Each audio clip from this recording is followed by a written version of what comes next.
his ability to make adjustments at halftime. Tua rolling left with the grain, and down he goes. Slung down in his own 48-yard line. Josh Tupu. And well, we saw last week, and he went down, he got up, was wobbly. The training staff comes out. And, of course, the last thing the Dolphins wanted to see. I mean, last week it looked for all the world. Everybody thought head injury, concussion, passed the protocol, came back second half, led him to a victory. And Al Tupo slams him to the ground. I mean, you're thinking about the back, the ankle, but he gets thrown to the ground. Again, wrenching that back, which was the issue last week. Yep. So they work on him. We'll step away for a moment.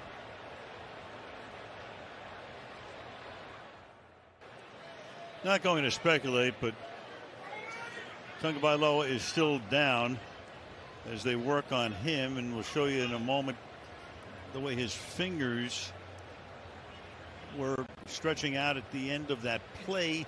Comes down on his elbow, comes down on his back, comes down on the back of his head.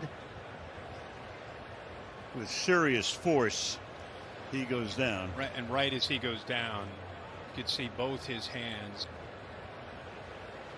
You just get right away, you get concerned. They're bringing a stretcher out right now.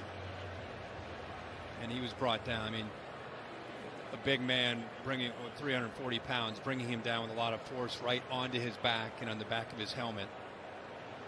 Off of the week that he had last week. I mean, he's just being a gamer playing tonight, trying to be there for his team. Could see the concern of the rest of his teammates. They'll take him back, and Teddy Bridgewater will come in when play resumes. Talking to our sports medicine analyst, longtime trainer for the Jacksonville Jaguars, before that the Giants. And Mike Ryan tells us when he sees that, and he's watching this as you are as well, it's a neurological response to head trauma. So they're stabilizing him right now. Head hits the turf. Elbow hit first, then the head. And again, in a heartbeat, it just turns around just like that. Again, worth mentioning it. Very similar sack last week, or push from Milano, the Buffalo line, when he hit his head on the game last week. See these players all huddled around him right now. Jalen Waddle, 17, who we saw earlier, he of course went to school with him in Alabama, has known him for a long time. Let's see how concerned he is.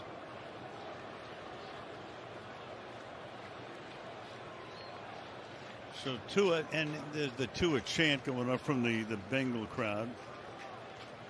Popular around the country, such a great college career, obviously. Just one of the more likable personalities you'll ever come across. Yep.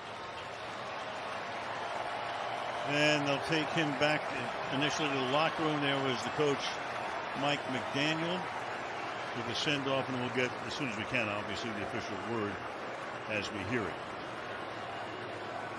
Yeah, you can hear the whole stadium yelling, Tua, Tua.